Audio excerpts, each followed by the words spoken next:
Pertanyaan, kita menolong saudara yang melakukan kezaliman, maksudnya seperti apa? Yaitu kata beliau, fatansuruhu ala nafsihi wa tamna'uhu minal zulmi. Menolong saudara yang berbuat zalim artinya kita mencegah dari kezalimannya, yaitu kita memberi nasihat. Ya akhi, ittaqillah. Takutlah engkau kepada Allah, engkau telah berbuat zalim seperti itu. Ya, kamu telah berbuat zalim kepada si fulan, kamu harus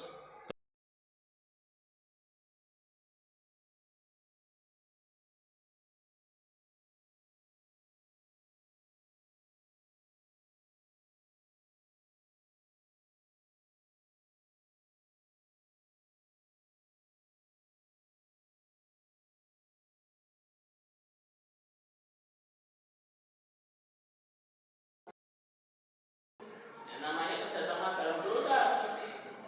Ya, kita mendukung perbuatan dosa maka kita ikut dosa. Nah seperti itu. Maka menolongnya dengan bentuk memberikan nasihat dari kesalahan, dari kezaliman yang dilakukan.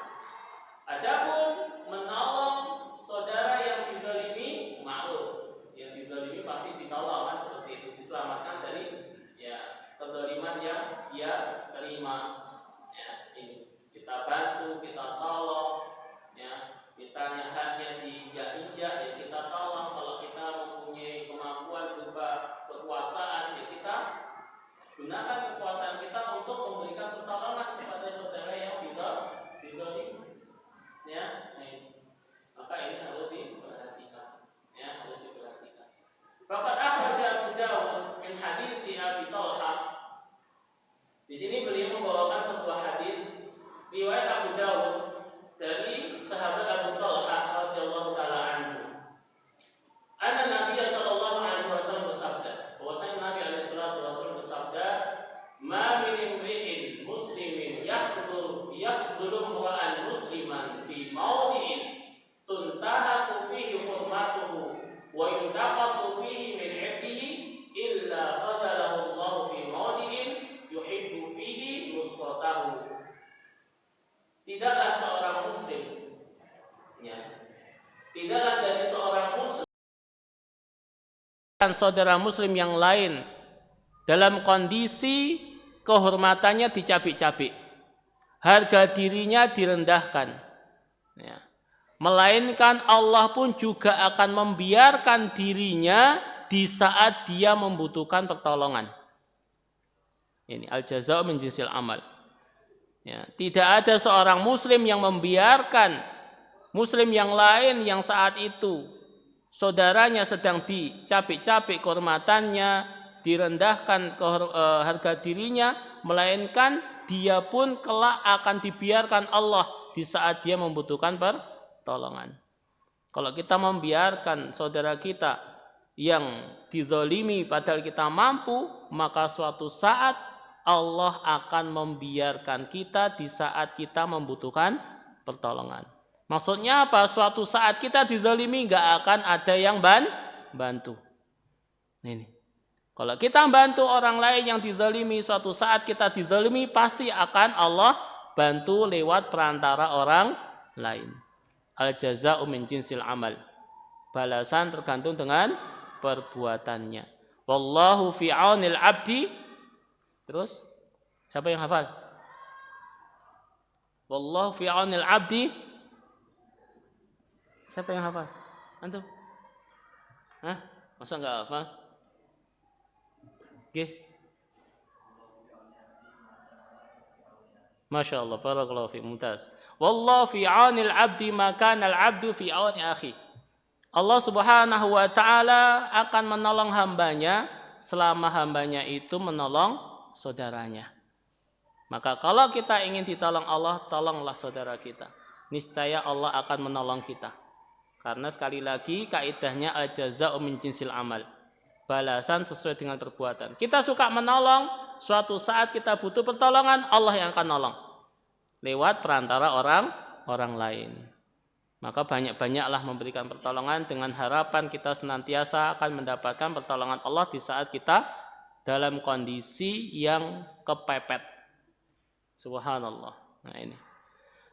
Sebagaimana hadis ini, ya tidaklah seorang muslim yang dia itu mampu menolong orang lain tapi dia nggak nolong, suatu saat ketika dia butuh pertolongan Allah nggak akan nolong. Demikian pula tidaklah ada seorang muslim yang dia menolong saudara muslim yang lainnya di saat saudaranya lagi membutuhkan, maka suatu saat Allah pun juga akan menolong dirinya dikala dia membutuhkan pertolongan. Subhanallah. Nah, ini motivasi buat kita semuanya untuk semangat dalam memberikan pertolongan kepada sesama muslim dengan catatan kalau kita mampu. Ini catatannya. Jangan memaksa diri. Ingat, jangan memaksa diri. Kalau kita nggak mampu, ya jangan. Sebagaimana Nabi SAW sabdakan, "Man istata'a an yanfa'a akhahu falyaf'al." Siapa yang mampu, lihat, ini Nabi SAW mengkaitkan memberikan pertolongan, memberikan manfaat kepada orang lain dengan istita'ah, yaitu kemampuan. Siapa yang mampu memberi manfaat kepada saudaranya, lakukan. Kalau nggak mampu, ya jangan memaksakan diri. Ini. Karena memaksakan diri itu suatu hal yang tidak diperbolehkan dalam syariat. Kalau memaksakan diri, maka dia boleh jadi mendolimi dirinya sendiri.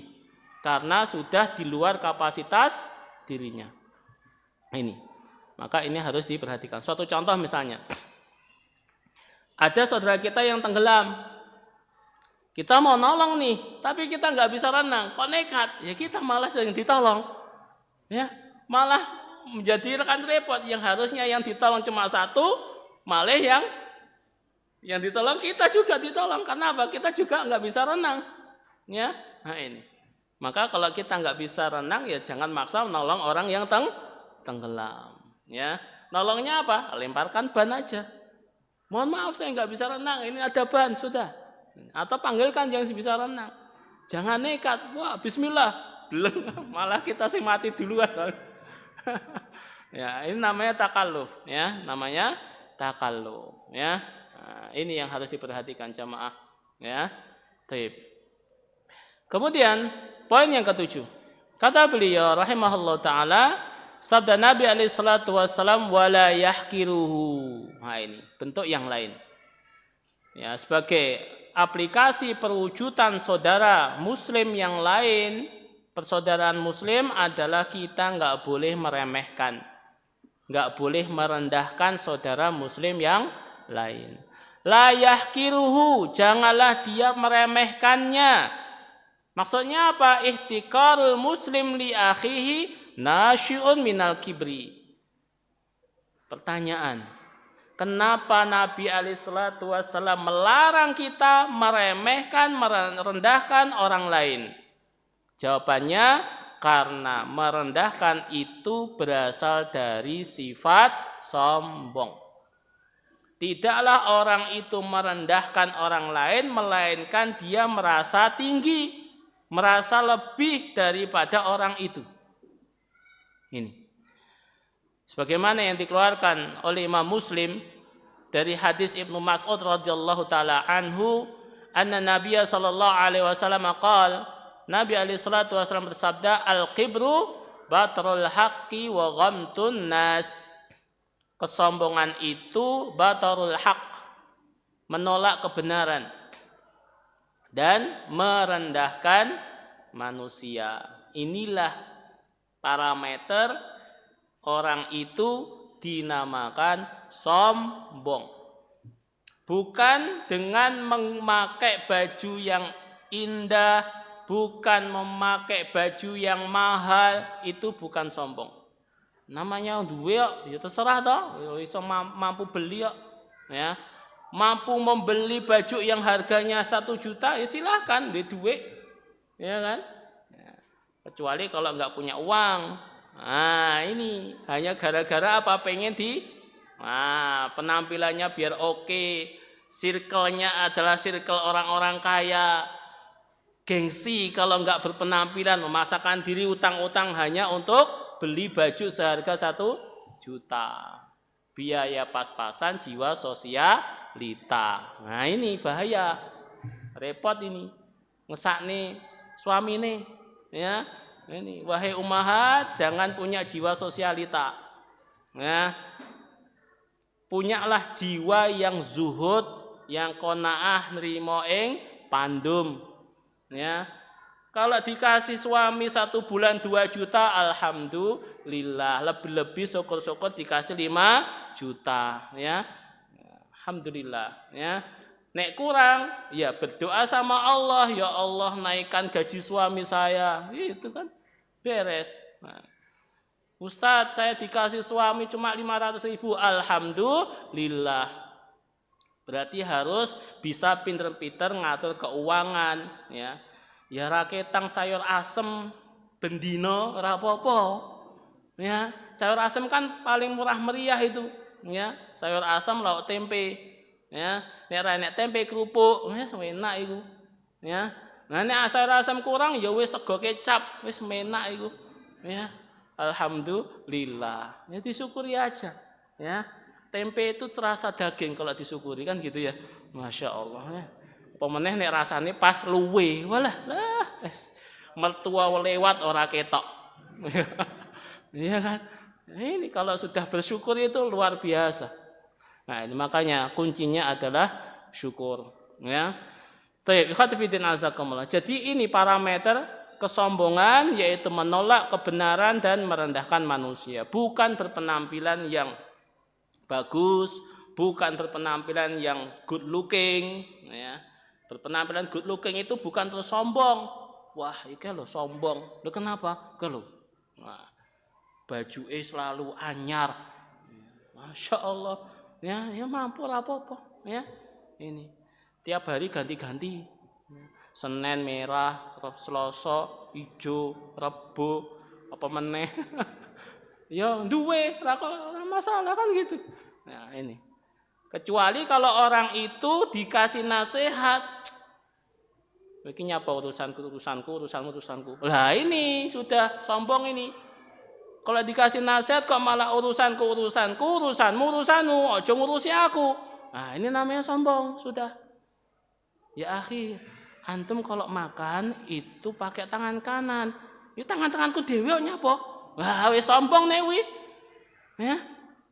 Ya, iki tanganku dhewe, ya terserah aku.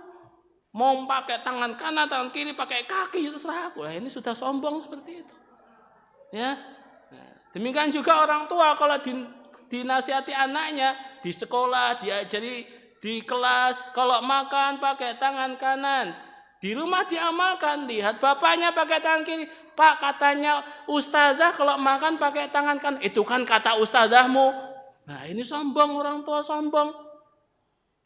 Ya, harusnya bersyukur, alhamdulillah, terima kasih nak beri nasihat sama bapak, wis iso ndakwahi bapak kan gitu. Ya, semoga jadi dai kan gitu ya. Ya harus bersyukur. Orang tua dinasihati sama anak kok malah merendahkan anaknya, sombong orang tua itu. Makanya ini harus diingat-ingat. Parameter kesombongan, 1, menolak kebenaran, 2, merendahkan manusia. Ini. Tidak pernah menolak kebenaran, kalau dinasihati selalu diam, nggak pernah jawab, ya, nggak pernah jawab, ya. Tapi sekali jawab, walah nyeleki tera karu-karuan.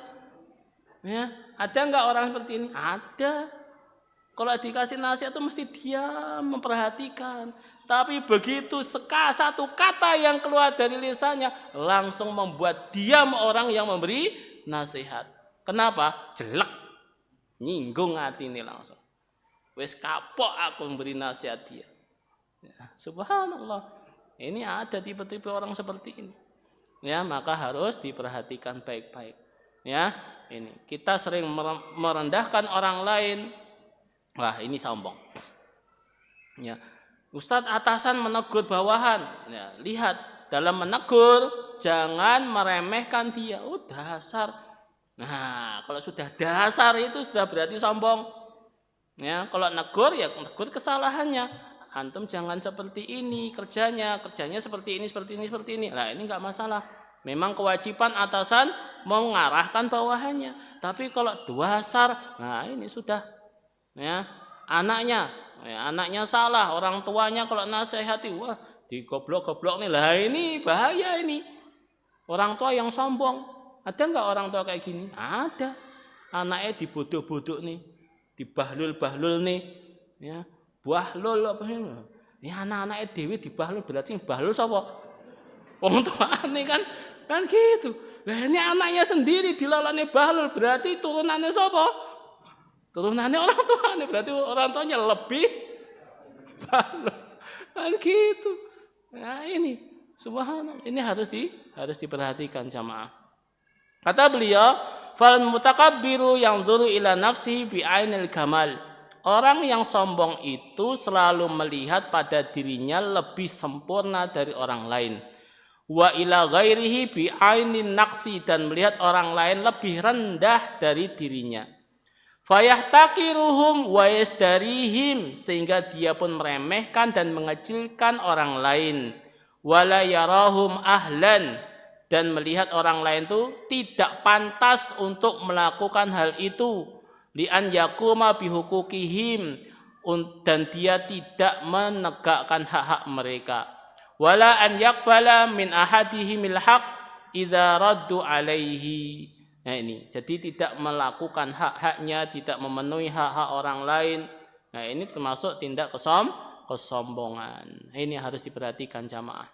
Ya, ini hati-hati dalam bertindak. Kalau kita tidak sengaja meremehkan, merendahkan, ya segeralah kita minta maaf dan mohon ampun kepada Allah Subhanahu wa taala.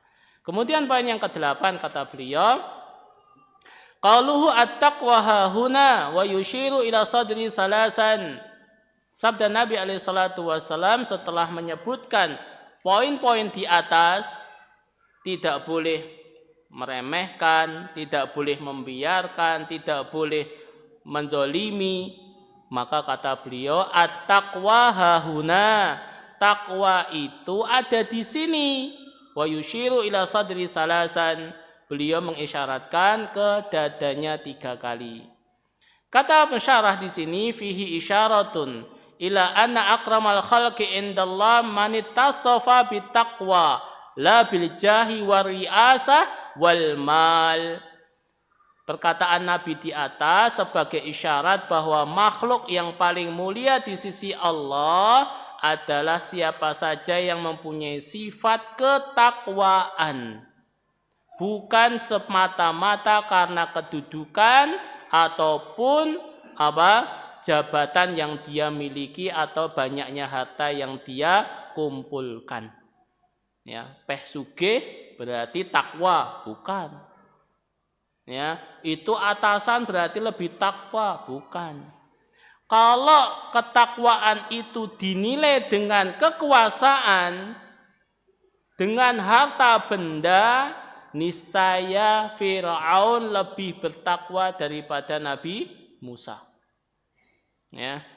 Kalau harta benda sebagai parameter ketakwaan, berarti Abu Jahal lebih bertakwa daripada Bilal. Nah, seperti itu. Ya, akan tetapi takwa itu ada di hati, parameternya hati. Ya, ini. Farubba man yahkiruhu annas li dha'fihi wa qillati hadhihi minad dunya wa a'dhamu qadran mimman lahu qudratun fid dunya. Betapa banyak, ini lihat, betapa banyak orang direndahkan oleh manusia. Ada orang yang sering direndahkan manusia karena kelemahan fisiknya, karena kemiskinan hartanya, karena kerendahan jabatannya. Ternyata di sisi Allah dia kedudukannya lebih mulia dari orang yang merendahkannya, dari orang yang punya kedudukan di dunia. Karena apa? Karena dilihat dari nilai takwa.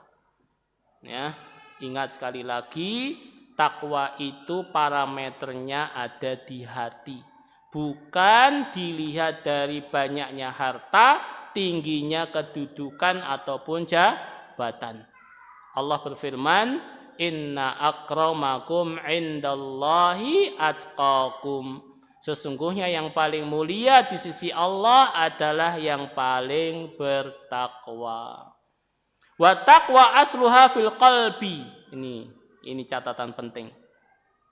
Takwa itu pondasinya ada di dalam hati. Fala yattali'u ala haqiqatiha illallahu ta'ala. Tidak ada yang tahu derajat takwa seseorang kecuali Allah.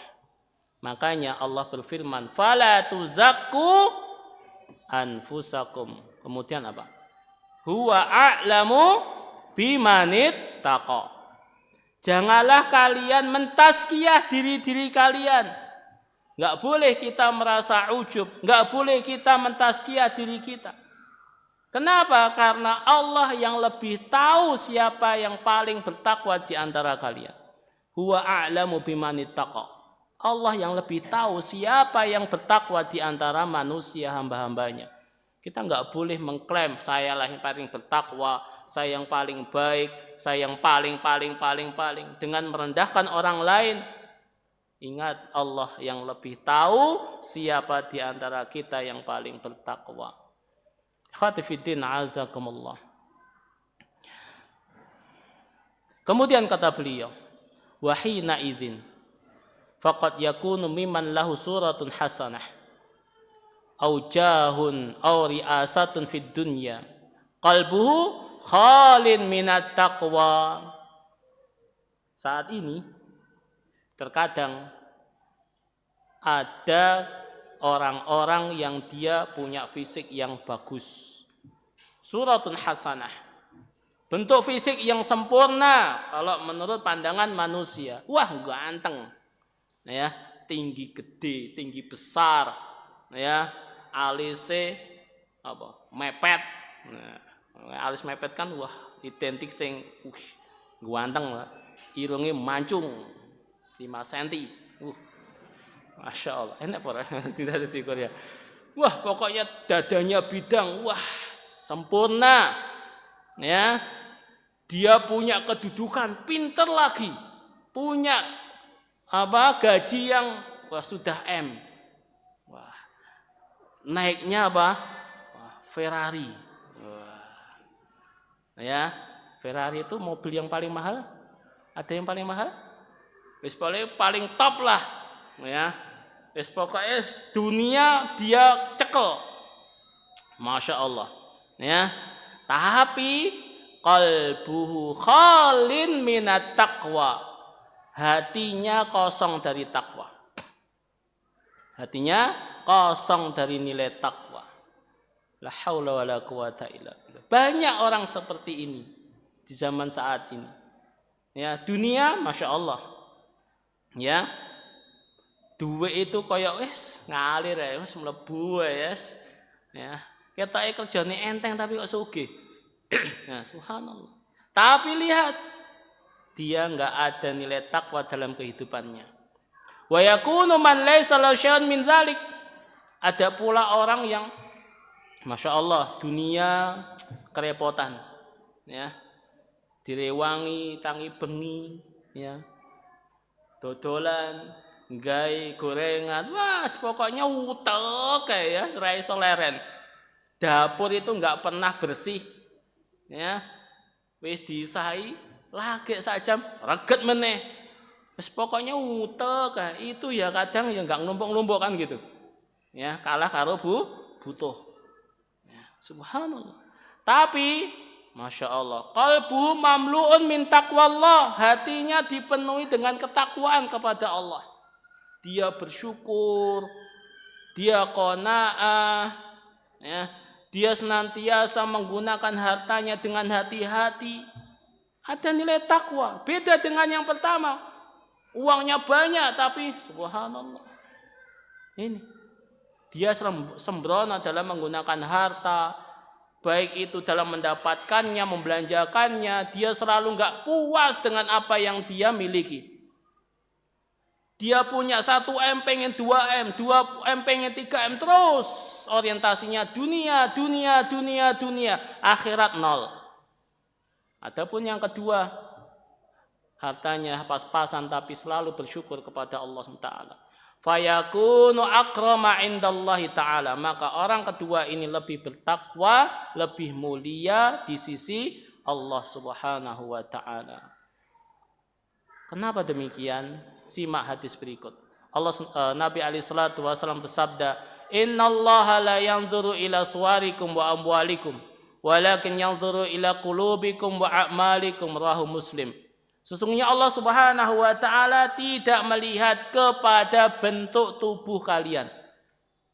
Ya, yang tubuhnya, fisiknya mungkin Allah takdirkan ada kekurangan, jangan kecil hati. Semua ciptaan Allah itu baik, tidak ada yang jelek. Ya, Allah enggak lihat bentuk fisik kita. Ya, dan yang Allah berikan kelebihan dari sisi wajah, ya jangan GR. Tahu GR?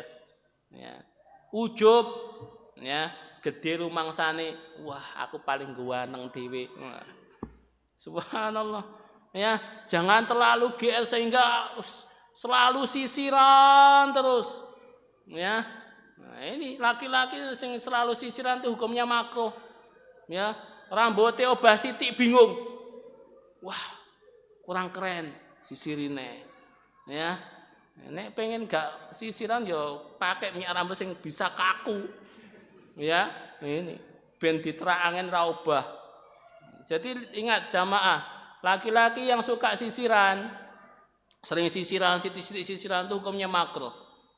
Ya, enggak dianjurkan. Ya. Ini, maka harus diperhatikan. Demikian juga ummahat, para akhwat yang diberikan kelebihan kecantikan, ya jangan GR. Ya, terus sombong dan seterusnya.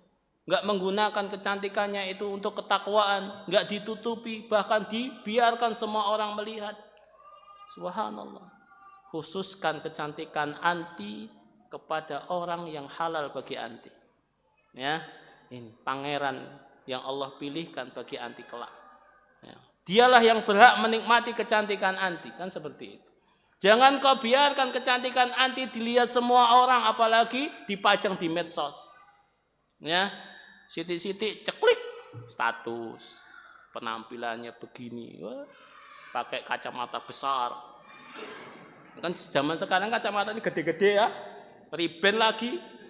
Ya, enggak mengenal itu ikhwan ta'akhwat, pokoknya kacamata gede. Ya, berposting ya di statusnya cepret. Ya, di ini, di itu, lagi makan ini, lagi makan itu, pasang status di IG-nya, di Facebook-nya, di WhatsApp-nya, wah semuanya dipajang. Ya, kalau anti nanti sakit gara-gara perbuatan itu, jangan salahkan yang lain, salahkan diri anti sendiri, karena itu kena ain. Ya, hati-hati. Ya. Ingat, secantik apapun setampan kita suatu saat akan dimakan tanah. Ini. Dan Allah juga tidak melihat harta benda kita. Walakin akan tetapi Allah melihat hati kita dan amalan kita. Ini. Tinggal sedikit lagi. Ini cocok enggak yang itu? Enggak cocok? Ya, cocok apa enggak? Ya betul. Sudah masuk Isya? Oh sudah. Ya, ala kulli hal ini tinggal satu poin sebenarnya. Jadi ingat ikhtitam dari pertemuan kita, maka kita sebagai seorang muslim hendaknya senantiasa menggunakan dunia kita di jalan Allah Subhanahu wa taala. Hendaklah kita bertakwa dengan dunia kita. Jangan kita hilangkan, jangan kita tinggalkan akhirat kita gara-gara Allah memberikan kita dunia. Maka jadikan dunia ini sebagai sarana, wasilah, jembatan untuk menggapai akhirat yang lebih baik, menggapai akhirat yang lebih bahagia, menggapai akhirat yang lebih aman, dan yang sebagai puncaknya dengan dunia yang Allah berikan kepada kita untuk akhirat, kita akan diberikan kemudahan oleh Allah untuk masuk ke dalam surganya. Semoga Allah Subhanahu wa taala senantiasa memberkahi harta kita, senantiasa memberikan kemanfaatan pada harta kita untuk akhirat, dan semoga kita senantiasa dijadikan Allah sebagai hamba-hamba yang pandai bersyukur. Amin ya rabbal alamin. Hadza wallahu taala alam. Subhanakallahumma wa bihamdik asyhadu an la ilaha illa anta astaghfiruka wa atubu ilaik. Assalamualaikum warahmatullahi wabarakatuh.